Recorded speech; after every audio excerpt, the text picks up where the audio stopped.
Para po sa mga nagtatanong kung naka-solar na ba itong ating wall fan. Yes, naka-solar na po yan. Meron na po siyang kasamang solar panel. At ang maganda dito, hindi lang siya naka-solar, kundi may kuryente na din siya. Mayroon siyang kasamang pangsaksa. At kung makikita nyo, walang nakakonect na wire dito ngayon kasi rechargeable na din siya. Ang maganda dito, matagal din po siya bago malowbat. Malakas na din pala yung kanyang hangin at hanggang number 3 yung kanyang wind speed. Ito yung kanyang number 1. Number 1. Ito yung kanyang number 2. Ayan yung number 2.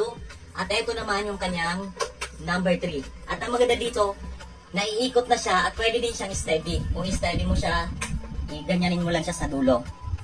Pwede din yun din pala siya magamit kahit nakasaksak siya sa kuryente o di kaya nakasaksak sa solar. At pwede din hindi kagaya nito.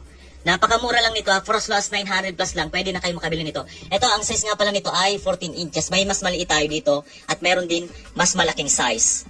Tipid na siya sa kuryente at pwede mo siya magamit kahit nagbo-brown out. Lalo na sa pag nag-brown out, mainit talaga. Kaya kailangan talaga natin ng electric fan.